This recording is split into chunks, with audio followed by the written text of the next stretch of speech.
Shalom, shalom a você que nos assiste, a você que está aqui na Har Zion. Nós estamos agora adentrando ainda na história do patriarca Abraão, e agora entramos no capítulo 18, na Parashá Vayera. Dê uma olhada aqui na tela nas referências, Gênesis capítulo 18, a partir do verso 1 até o final do capítulo 22, com Haftará de 2 Reis capítulo 4, e Brit Hadashá de Matitiahu, Mateus capítulo 6, até o capítulo 7, 29. A Parashá Vayera é uma Parashá muito importante, continua a história das peregrinações do patriarca Abraão, porém agora Abraão vai ter um encontro com o Eterno como ele não teve antes. Dessa vez o encontro é marcante. A partir de agora o Eterno está preparando. O capítulo 18 nos mostra uma visita sobrenatural. Uma visita que intriga os rabinos há milhares de anos. A linguagem do hebraico desse texto é difícil de ser compreendida, porque voltamos a ter uma linguagem simbólica do Gênesis. Tudo é símbolo. Esses eventos sim ocorreram, mas a riqueza do simbolismo, a riqueza simbólica é muito grande, pessoal. Então abra sua Bíblia em Bereshit, Gênesis 18. Nós vamos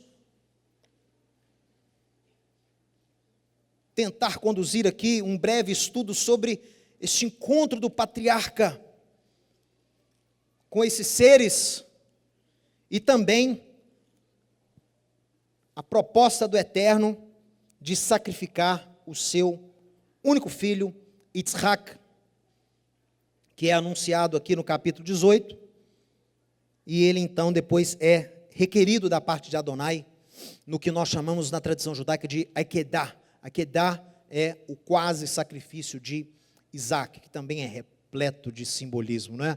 Então vamos lá, Gênesis capítulo 18, leia comigo. Vayera Adonai, e apareceu o Senhor a Abraão nos carvalhais de Mamre, quando ele estava sentado, Bepetar Ohel, a entrada da tenda, ou seja, a tenda de portas abertas, no maior calor do dia, que Ramayom.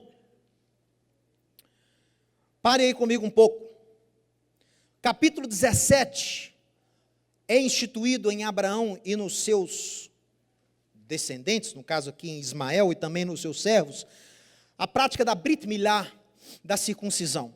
E os rabinos falam que este encontro, o capítulo 18, acontece no terceiro dia após a circuncisão. Isso é parte da lei oral, da Torá Sheal-Peh, que é um conteúdo muito bonito que os judeus guardam sobre a história da Bíblia. São complementos. O apóstolo Paulo faz uso dessa lei oral, Estevão faz uso dessa lei oral, o autor de Hebreus faz uso dessa lei oral. É algo que é muito relevante para o judeu. E diz essa lei oral que foi no terceiro dia que o Eterno se encontrou com Abraão, lá na planície de Mamre, que é também um local fantástico, não dá tempo aqui da gente falar. No terceiro dia, e dizem que o terceiro dia da circuncisão é o dia mais doloroso. Lembra-se lá do evento de Judá e Levi, que vão lá na vila e matam todos aqueles do povo, daquele que segundo eles, defraudou a sua irmã. Então, diz lá que no terceiro dia, quando eles estavam todos na maior dor da circuncisão, os dois entram lá e matam todo mundo da cidade. Então, no terceiro dia, que é a maior dor, o Eterno visita, então, Abraão. Então, vamos traçar alguns comentários sobre isso. Veja aqui. Brit Milá, ainda no capítulo 17. Deus só se manifesta a Abraão após o seu comprometimento em servi-lo e guardar a sua aliança. Lembrando que a Brit Milá é estabelecida como um sinal, uma marca íntima da aliança que Deus tem com Abraão e os seus descendentes a partir de Isaac. Mesmo que Ismael também tenha sido circuncidado aí, já segundo a tradição deles com 13 anos, também há a promessa do Eterno que em Isaac Deus abençoaria, seria essa bênção, essa promessa seria em Isaac. e não em Ismael, apesar de Ismael também receber muitas bênçãos da parte do Eterno. Veja aqui, nos tempos antigos, toda aliança carregava uma obrigatoriedade de distinção visível pelas partes. As pessoas faziam marcas corporais, cortes, mutilações ou uso de objetos e ornamentas. Então, muitos historiadores veem na circuncisão algo que era até comum, quer dizer, uma prática comum entre povos. Quando povos se aliançavam, essas pessoas adotavam marcas, sinais comuns, para aquele pacto ser visível, para aquele pacto ser identificável. Então, a mesma coisa ocorre com a Brit Milá, com a circuncisão de Abraão e dos seus descendentes em Isaac. Agora, olha só que interessante. Assim como a circuncisão é uma marca íntima, apenas quem é íntimo da pessoa testifica o sinal. A circuncisão do coração também é um sinal que deve ser manifesto, principalmente por quem nos conhece de perto, em nosso dia a dia, em nossa casa, trabalho, faculdade, etc. Um grande homem tem seu mérito reconhecido, primeiramente, pelos que estão próximos a ele. Então, nós temos a mesma admoestação para que sejamos circuncisos de coração. A circuncisão de coração não foi invenção do Novo Testamento, ela se encontra já em Deuteronômio. Deuteronômio há admoestações para que o judeu, o quê? Para que o povo hebreu circuncidasse também e principalmente o seu coração. O que é circuncidar o coração? É abrir o coração. É não endurecer o coração. É ter uma mudança, é buscar uma mudança interior. É viver uma vida buscando agradar a Deus, buscando andar no caminho de Deus. Nós estudamos nos primeiros capítulos de Gênesis que o homem, depois da queda, desenvolve uma tendência para o mal, chamada na tradição de Yetzer Hará, inclinação para o mal. O apóstolo Paulo faz também o uso da mesma expressão, inclinação da carne. E essa Yetzer Hará, ela está dentro de você, ela está dentro de mim. Mas ela não pode viver dominando você.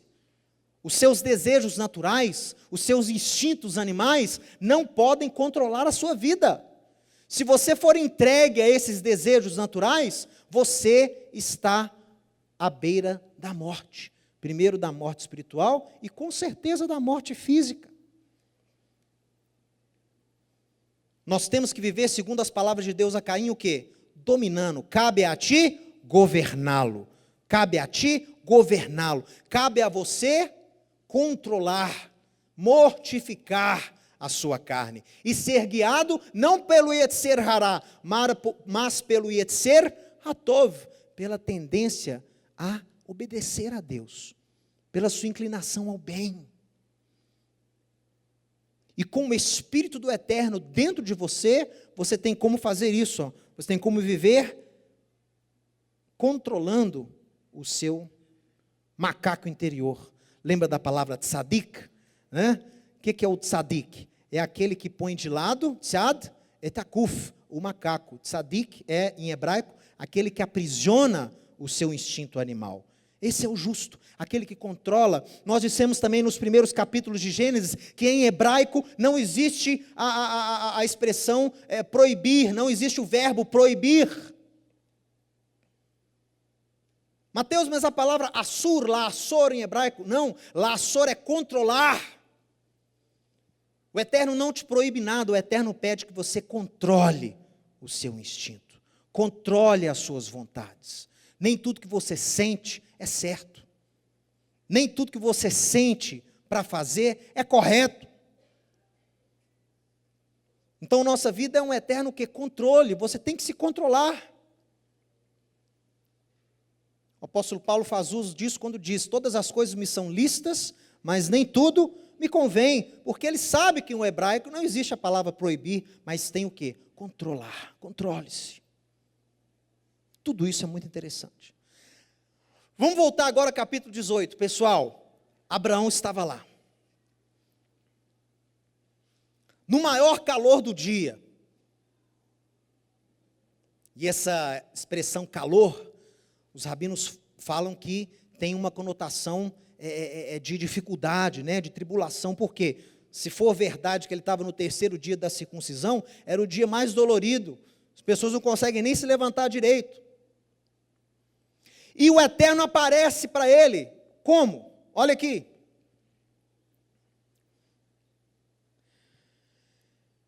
Veisai Enav, e levantou os olhos.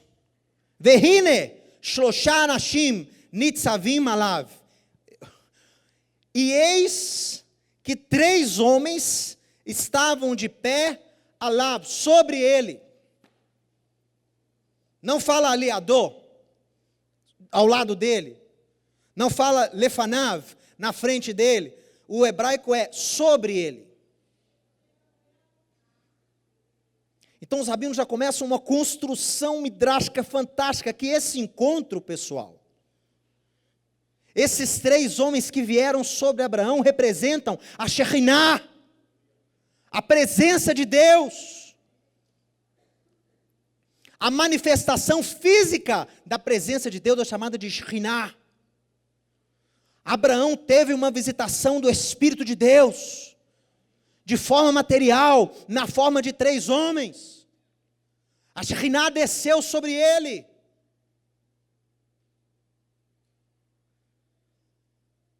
A preposição não está aqui à toa. Alav, sobre ele vieram esses 3 homens. E vendo-os, correu da sua tenda que estava aberta, Petar Ohel, para ao encontro desses homens. E prostrou-se em terra. E diz o verso 3, Adonai, se acho mercê em tua presença, no hebraico, se eu achei graça aos teus olhos, rogo de que não passes do teu servo, mas que seja trazido um pouco de água, lavem os pés e repousem debaixo dessa árvore. Trarei um bocado de pão, refazei as vossas forças, visto que chegasse até o vosso servo. Depois seguireis avante. Responderam, faze como disseste. Apressou-se, pois, Abraão para a tenda de Sara, e lhe disse, amassa depressa 3 medidas de flor de farinha. Você vai ver aqui, repetidamente, o número 3. Ao terceiro dia, 3 medidas. Depois, nos outros capítulos, sempre o 3. 3 homens. É uma repetição constante nessa paraxá. O número 3. E 3 representa no hebraico o quê? Shalosh. Mudança. Ok? Olha só. Abraão, por sua vez, correu ao gado, tomou um novilho tenro e bom e deu ao criado, que se apressou em prepará-lo. Tomou também coalhada e leite, e novilho que mandara preparar, e pôs tudo diante deles, e permaneceu em pé junto a eles, debaixo da árvore, e eles comeram. Então lhe perguntaram, Sara, tua mulher, onde está? E ele respondeu, está aí na tenda. Disse um deles, certamente voltarei a ti daqui 1 ano, e Sara, tua mulher, dará à luz a um filho. Sara o estava escutando à porta da tenda atrás dele. Abraão e Sara já eram velhos, avançados em idade, e Sara já lhe havia cessado o costume das mulheres. Provavelmente Sara tinha o quê? 91 anos, Abraão 100. Riu-se, pois, Sara, Tsarká, ela riu, e no seu íntimo disse consigo, depois de velha, e velho meu senhor, terei ainda prazer? Uma tradução bem interessante essa que fizeram aqui. Disse o Eterno a Abraão, por que se riu Sara dizendo, será verdade que darei ainda luz sendo velha? Acaso para o Eterno a coisa demasiadamente difícil? Daqui a 1 ano, neste mesmo tempo, voltarei a ti e Sara terá um filho. Então Sara, receosa, o negou, dizendo, eu não ri. Ele, porém, disse, não é assim, é certo que você riu. Tendo-se levantado dali, aqueles homens olharam para Sodoma e Abraão ia com eles para os encaminhar. Aí depois tem uma outra parte que a gente vai tratar daqui a pouco. Pessoal, esse encontro é fantástico. É um encontro com a glória de Deus. É um encontro com 3 seres celestes, sendo que um deles, Abraão se prostra e diz o quê? Adonai. E quando o Eterno fala através desse homem, o qual Abraão se prostra. A Torá relata que, e disse Adonai a Abraão, quando esse ser falava. E ao mesmo tempo esse ser diz, há alguma coisa impossível para o Eterno? Então, ao mesmo tempo nós temos o quê? Ao mesmo tempo nós temos igualdade e ao mesmo tempo temos hierarquia. Como pode-se ter igualdade com hierarquia ao mesmo tempo? Quando há o princípio da representatividade. Aquele ser que estava ali, que representava Adonai 100%, falava pela boca de Adonai, é tratado na Bíblia como Adonai, mas ao mesmo tempo ele diz, olha, há coisa impossível para Adonai. É o mesmo princípio que o judaísmo aplica à divindade do Messias. Yeshua, ele é semelhante ao Pai, em divindade, em essência. Ele representa Deus aos homens. Ele é chamado pelo profeta de Immanuel, Deus conosco. Ele é chamado por Jeremias de Adonai Tzidkeinu, eterno nossa justiça. Jerusalém também recebe o mesmo nome. Ele é chamado por Isaías de Deus forte, maravilhoso conselheiro, príncipe da paz, pai da eternidade.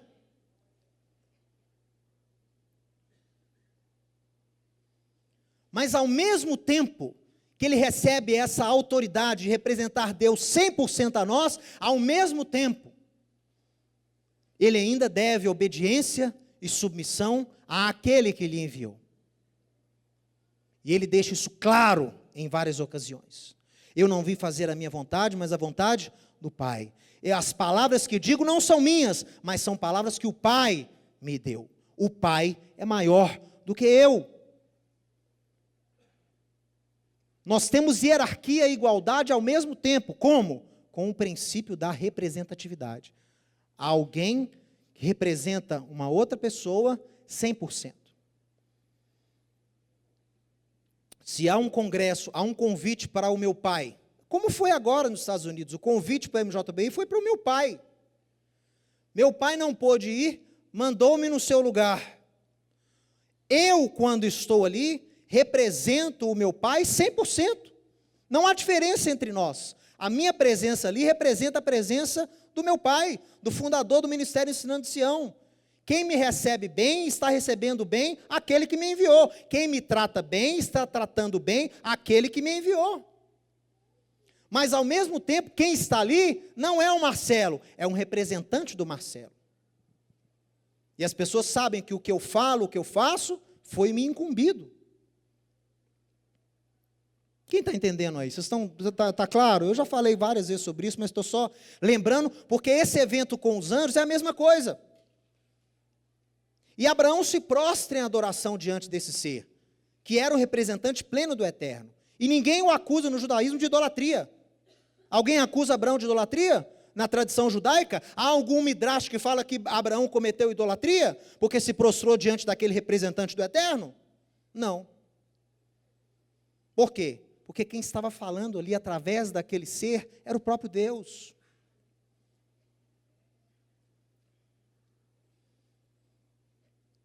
E eles descem sobre Abraão, e eles visitam, a Shekinah de Deus visita o patriarca Abraão. E Abraão mostra ali a sua hospitalidade. Veja você, no calor do dia, ao meio-dia, no deserto, Abraão, com dores da circuncisão, quando vê aqueles homens, ele corre ao seu encontro. E a Torá diz que a sua tenda estava aberta. Por isso que Abraão é tido como exemplo para todos nós. Ele manifesta o quê? O seu espírito de hospitalidade. Abraão manifesta ali a missão de todo judeu. E convida aqueles homens para entrarem na tenda de Abraão. Convidam aqueles homens ali para fazerem parte do propósito de Abraão. Essa é a missão do judeu. É convidar as nações para a tenda de Abraão. É alcançar as nações, é correr de encontro às nações. Aqueles homens ali representam as nações. E com dor, e no maior calor do dia, Abraão corre de encontro a eles. Isso é fantástico, pessoal. Houve, lá nessa última conferência da liderança judaico-messiânica, discussões calorosas. Eu vi rabinos lá quase saindo no braço. E sabe qual era a questão? O lugar dos gentios em congregações judaico-messiânicas. Sabe qual eram as questões? A validade da lei oral, se existe ou não lei oral.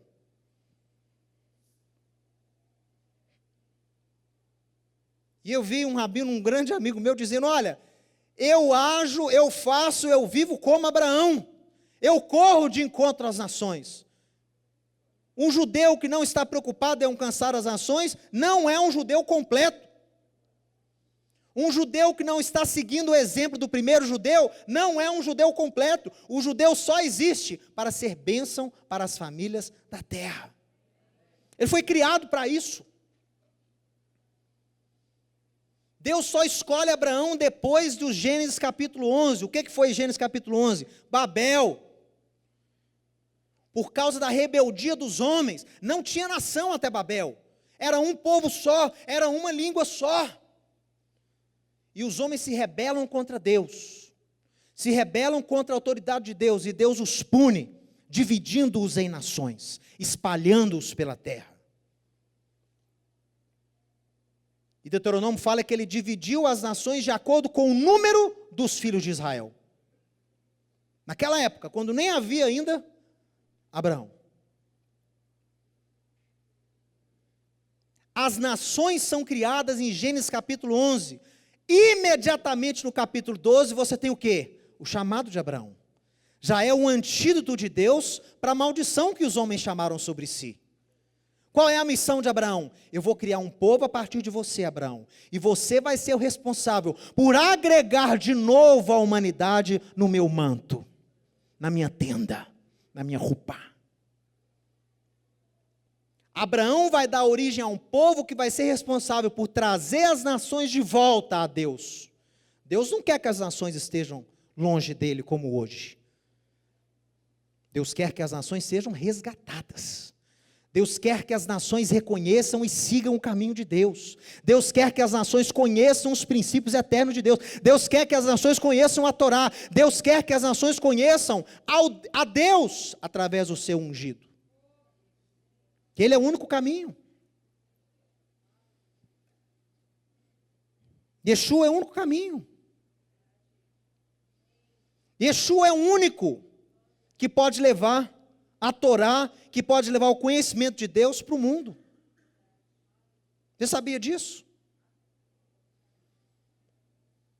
Um dos palestrantes lá nessa conferência estava fazendo alusão a vários rabinos, rabino isso, rabino daquilo. Sempre tem, né, esse tipo que gosta de mostrar que sabe. Não, porque o rabino tal, o rabino aquilo outro, o rabino isso, o rabino aquilo. Aí depois houve um comentário assim, olha, eu sou grato a todos esses rabinos. Mas nenhum deles teve o poder de levar o conhecimento de Deus para o mundo. Aí perguntaram, mas como assim? Se você for no interior da Amazônia, bem interior mesmo, pega lá uma região bem inóspita, e você pergunta para as pessoas, quem foi o Rabino Akiva? Quem foi Maimônides? Quem foi Ibn Ezra? Quem foi Narmânides? Quem foi Rashi? Alguém vai saber?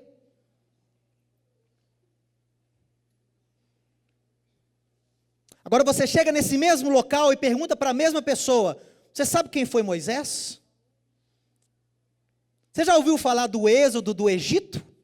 Você já ouviu falar das 10 pragas? Você já ouviu falar da batalha de Davi e Golias? Eles vão falar sim. Você já ouviu falar, por que você conhece isso tudo? Não, porque isso é da Bíblia. Você já ouviu falar de Jesus? Sim. Quem é Jesus? É o meu Salvador.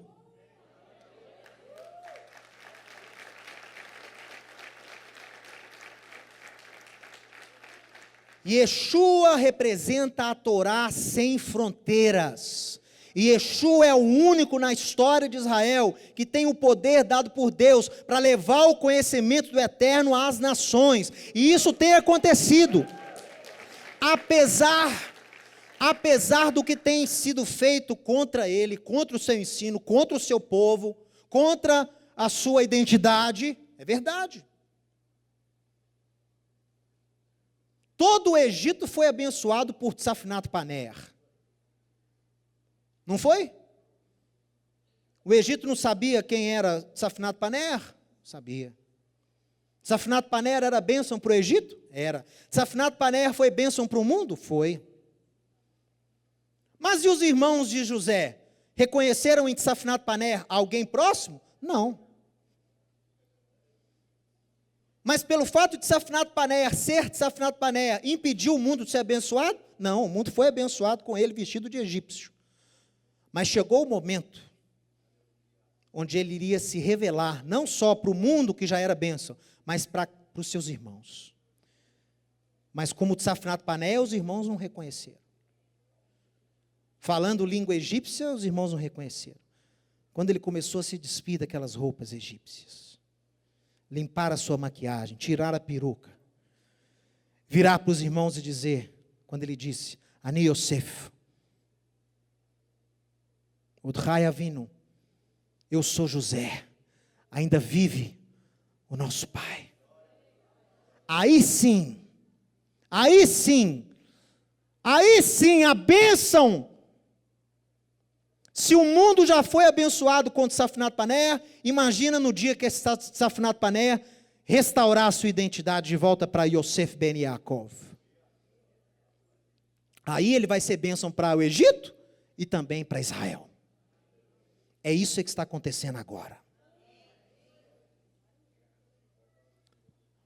O Yeshua transformado em Jesus, que se assenta às portas de Roma, o Yoshev al-Sharei Rom. Talmud fala que o Messias está sentado às portas de Roma. Eu acredito que está. É uma expressão, significa o quê? Roma o tomou. E ainda ele, cativo de Roma, tem sido bênção para o mundo inteiro. Mesmo ele cativo em Roma, tem abençoado as nações inteiras. Mesmo ele transvestido de romano. Mesmo ele falando latim. Mesmo ele com nome transliterado.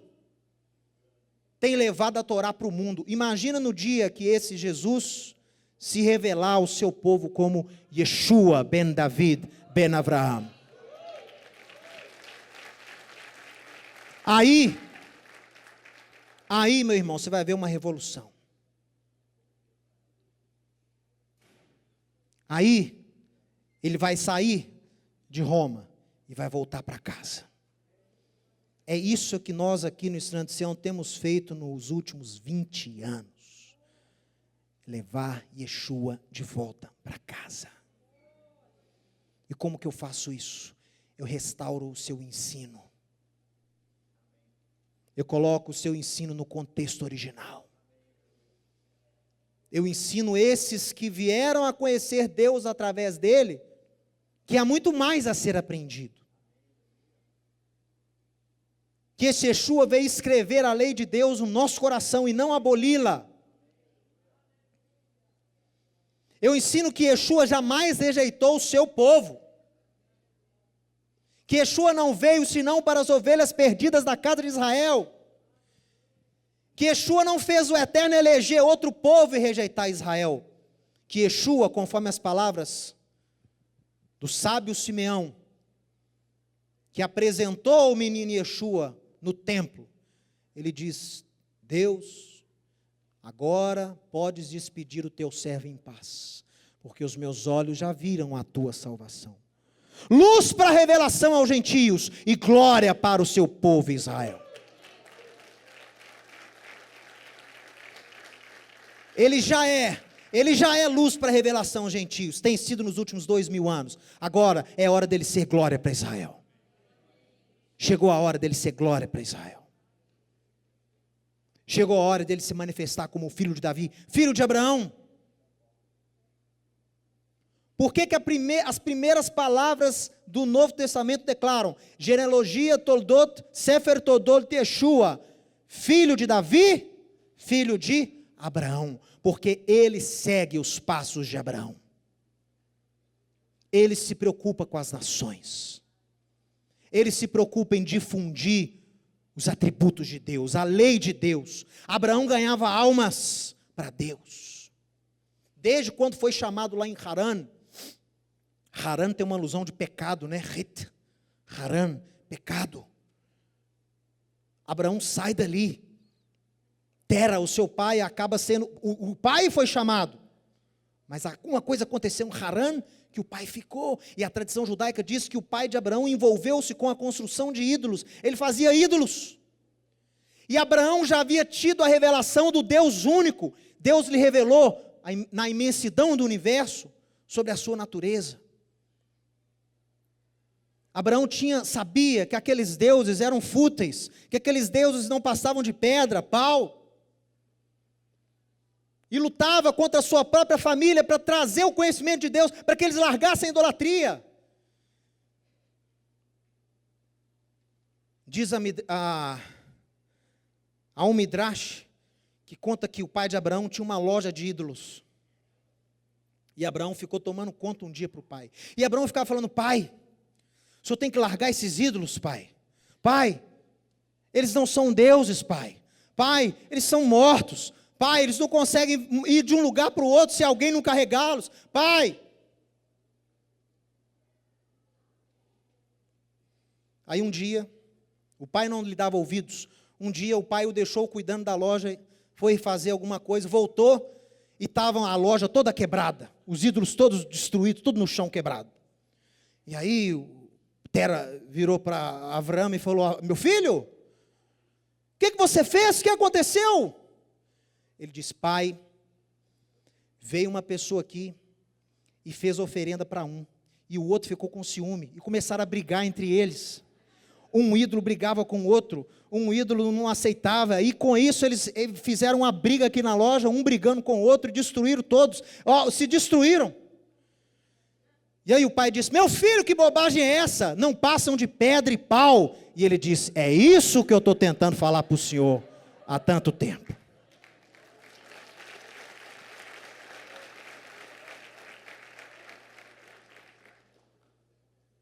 Pessoal, esse deve ser o nosso desejo, de levar o conhecimento de Deus às nações, através de Yeshua. Porque você quer saber? Levar a Torá sem Yeshua também não adianta. Não adianta! Não adianta levar a Torá sem Yeshua, porque ela não estará escrita no lugar certo. Torá, se não for escrita baleve no coração, não muda a vida de ninguém. Eu conheço gente versada. Eu conheço gente versada em hebraico, versada em Torá, versada em Midrash, cuja vida é uma vergonha. Não adianta. Yeshua é aquele que escreve, segundo Jeremias 31, a lei no coração, na mente. Isso é chamado de nova aliança. Isso é uma obra sobrenatural. Por isso que ele é filho de Abraão, porque através disso, Yeshua dá a você o poder de levar o conhecimento de Deus verdadeiro às pessoas, tirando-as da idolatria.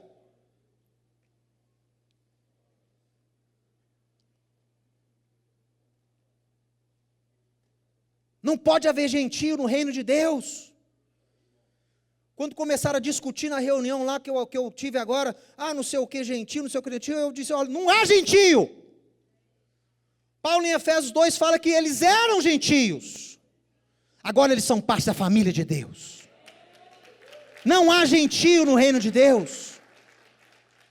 Mas o que? Viram judeus? Não, não viram judeus, são parte da família de Deus. Judeus e não judeus, juntos, é um povo só. Debaixo de uma gama de mandamentos comuns, mas também debaixo de mandamentos específicos para ambos. São em suas diferenças. Porque gentio quer dizer, tem uma conotação muito ruim na Torá e na tradição judaica. Gentio é associado a pagão. Você não é pagão. Você não é idólatra. Você era idólatra. Naquela época, você estava afastado da comunidade de Israel. E agora, através de Yeshua, você foi trazido para dentro. Você foi trazido para dentro, sabe de onde? Da tenda de Abraão. Sabe por quê? Porque Abraão deixa a tenda aberta. Petar Ohel, tenda aberta. Meu irmão, judeu que é judeu, segue o exemplo de Abraão e mantém a tenda aberta. A tenda tem que estar aberta. Judeu que é judeu, segue o exemplo de Abraão e corre de encontro às nações. E se esforça, sem esperar recompensa, sem esperar honra, sem esperar reconhecimento.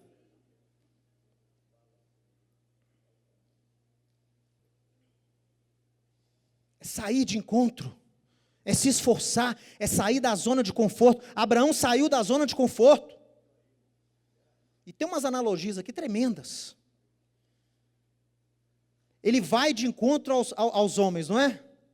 Simbolizando a nação, as nações, quer dizer, você tem aquele que representa Adonai e tem os outros dois que representam as nações. Nessa alegoria que eu estou usando aqui agora. E Abraão sai de encontro a eles e oferece o quê? O que Abraão oferece para eles? Água. Pão. Água é o ensino, é a instrução da Torá. Mas a instrução da Torá sozinha não, tem que ter o pão da vida, Yeshua, para fazer essa água ser absorvida da maneira certa. É isso que Abraão leva para eles. É isso que você tem que levar para as nações, quem está me assistindo aqui que é judeu. Por isso que sempre foi para nós uma coisa absurda termos uma sinagoga de judeus que creem em Yeshua, que não pode entrar quem não é judeu. Não faz sentido nenhum isso.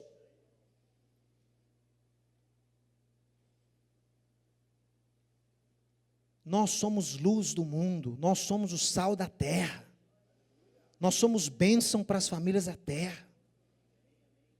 Abençoei os que te abençoarem, amaldiçoarei quem te amaldiçoar. Em ti serão benditas todas as famílias da terra. A família de Abraão é incontável, ela suplanta os descendentes em Isaac. Tanto é que Deus fala para ele em Gênesis 15, olha para o céu. Assim vai ser sua descendência. Olha para a areia do mar, da praia. Assim vai ser sua descendência. Ele estava extrapolando ali, a promessa extrapola a linhagem sanguínea e dos descendentes de Isaac. Sabe por quê? Porque Abraão tem filhos na fé também. Assim como você e eu. Nós seguimos as suas pegadas, como o apóstolo Paulo fala. Tem que seguir a pegada de Abraão. Tem que se dedicar ao próximo. Tem que amar as nações. Tem que amar o desejo de tirar as nações da idolatria.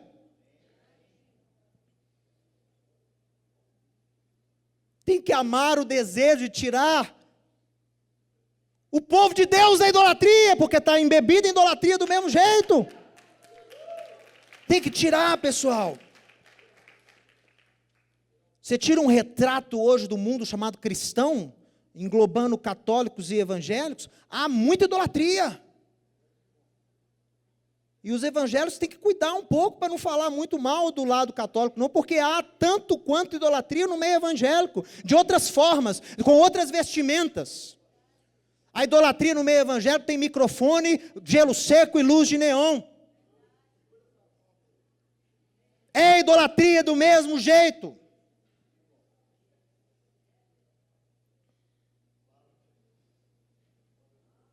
Nós existimos para fazer o nome de Deus conhecido, não para fazer o nosso nome célebre. Os últimos que quiseram tornar o nome célebre foram divididos e ganharam línguas, e foram espalhados pelo mundo. Se você não quer ser espalhado, pare de querer fazer o seu nome alguma coisa, e comece a tornar o nome de Deus conhecido.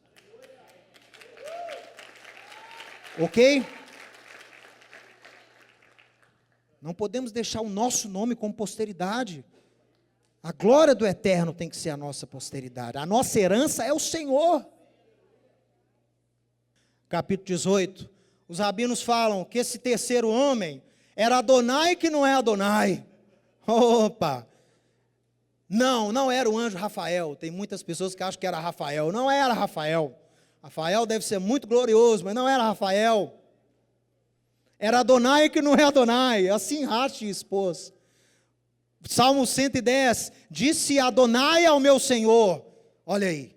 Disse Yud Rei Vav Rei ao meu Senhor. É isso, é o mesmo princípio. Não é Rafael. Agora sim, deixa eu terminar com isso. Tem o diálogo.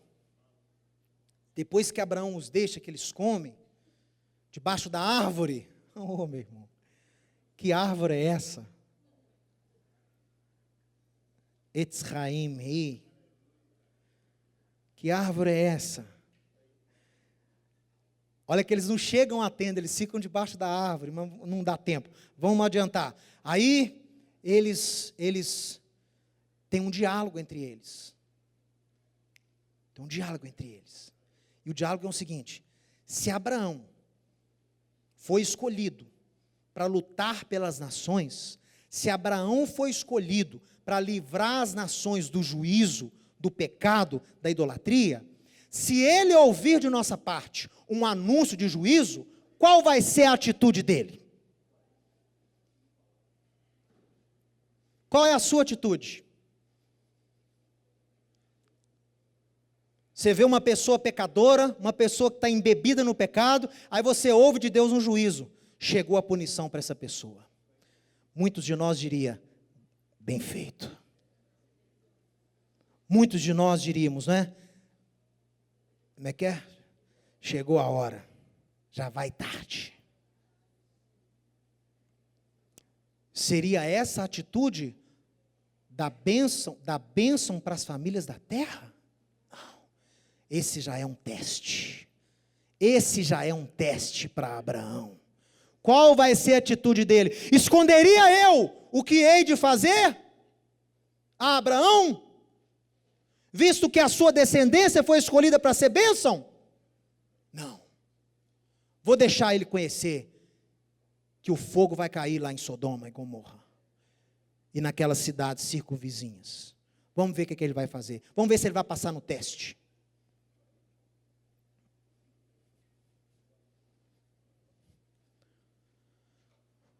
Se Abraão será bênção se Abraão será bênção para as nações, por que esconderia dele minha intenção de punir e destruir essa nação? Não é a sua função interceder e ser bênção também para os de Sodoma? Ou você serviu para alcançar o justo?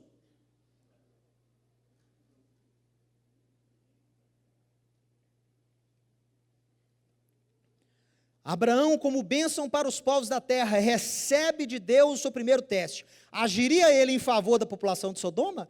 Será que ele se importaria em ver aquela nação perecer?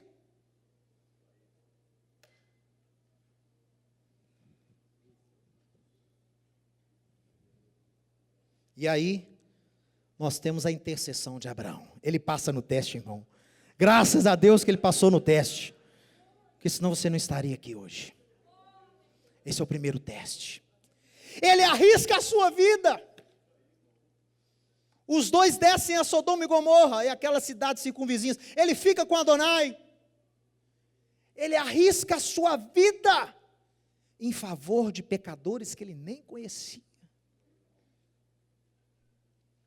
Não, Mateus, você esqueceu que Lot estava lá. Meu amigo Lot estava mais enfiado no pecado que os moradores. Ele era juiz.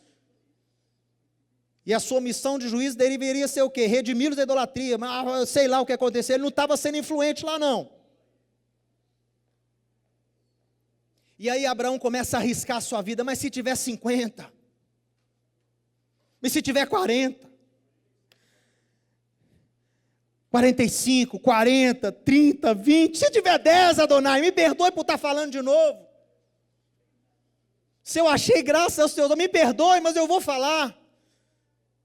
Se tiver 10, se tiverem 10 justos, não, eu não vou punir a cidade por causa dos 10.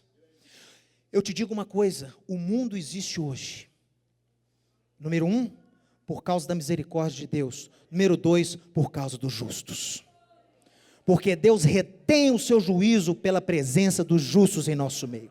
E eles sempre existiram, e seguram a ira de Deus, seguram a mão de Deus. Essa é a oração que você tem que fazer igual a Abraão. Tem eleição, seu candidato não ganhou, aí você fala, agora que sofram também, agora vão ter o que merecem. Não! Ó Eterno, tem misericórdia. Não deixa colherem essa semente que plantaram, não. Esse fruto vai ser amargo. Não deixa não, Senhor. Não deixa a ignorância vencer, não. Segura, Senhor, o teu juízo. Tem misericórdia do teu povo. E aí, Abraão intercede, mas não é encontrado lá nem 10 justos. E chegam aqueles 2 anjos, já na porta, Ló os recebe, os leva para sua casa, querem ficar na praça. Ló já sabia que a vizinhança não era boa. Vem para minha casa. E antes de chegar em casa, todos os homens da cidade, aqui fala jovem, velho, todo mundo, sai esses homens aí, para que nós os conheçamos. Olha que tamanha iniquidade, pessoal. Olha o povo pelo qual Abraão arriscou sua vida, seu chamado. Esse naipe de gente que Abraão colocou sua vida em risco para salvar. Você conhece a história, né? Tem aquela confusão toda. No início do dia os anjos tem que pegar Ló pela mão. E aí ele ainda fala, não deixa eu ir lá para a planície, não, deixa eu ir para essa cidadezinha aqui perto, Zoar.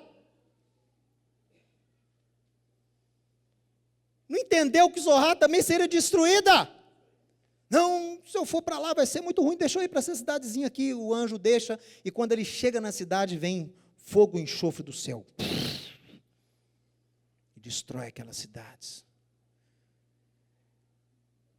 E a Torá menciona que a misericórdia de Deus foi tão grande, que teve que pegar Ló pela mão, sem ser merecedor, por causa do justo Abraão. Foi por causa de Abraão que ele foi salvo. E foi para tal de Zoar, e a Torá fala que das ruínas de Zoar, Deus resgata Ló, porque caiu na destruição também. Olha aqui, ó, isso é uma coisa que eu nunca tinha notado. Olha aqui, olha o que acontece, agora eu tenho que encerrar.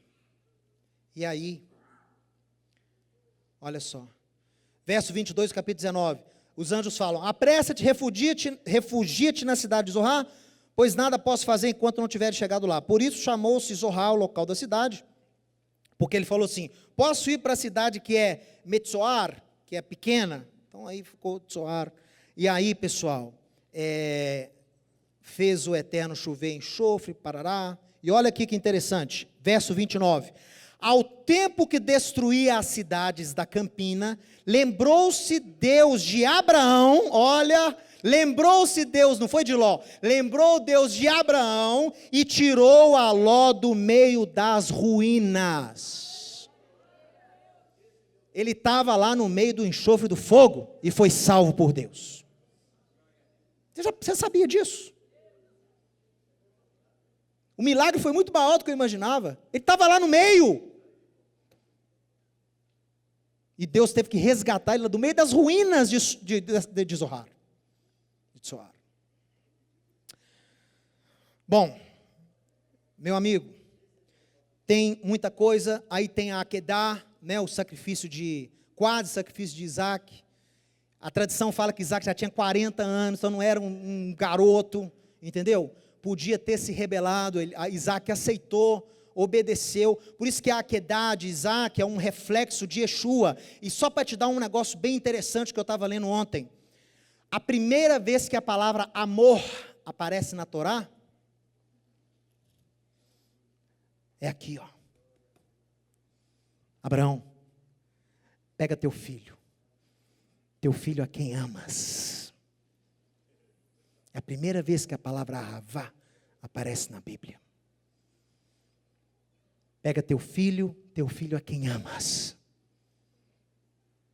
Porque Deus amou o mundo de tal maneira que deu o seu único filho, para que todo aquele que nele crê não pereça, mas tenha a vida eterna. Esse amor.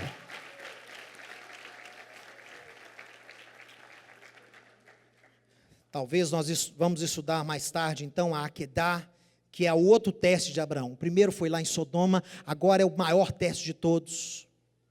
E ele não vacila.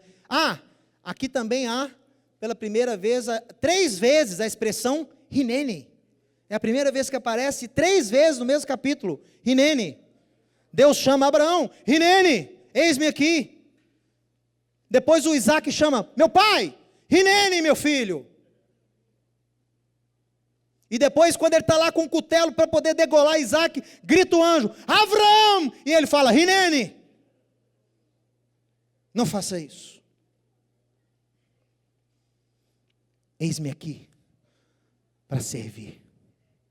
Hineni. E eu termino dizendo a você o seguinte, qual a maior prova de entrega total a Deus? Vamos seguir o exemplo de Abraão? Qual que foi o exemplo de Abraão? Quando ele entregou a Deus o próprio chamado. A própria promessa ele entregou a Deus. Entregar Isaac, degolar Isaac é entregar a Deus a maior coisa que ele tinha. Não é o seu filho só, a promessa. Em Isaac seria promessa. Entregou a Deus aquilo de mais precioso que ele tinha, seu chamado. Quando você entrega a Deus o seu chamado, o seu ministério, o seu maior sonho, aí você está pronto para ser usado. Não ponha a sua ambição acima de Deus. Não ponha o seu sonho acima de Deus. Não ponha o seu ministério acima de Deus. Deus só nos ajuda na realização do nosso sonho ou do nosso chamado, quando você o ama mais do que o seu sonho, mais do que o seu chamado.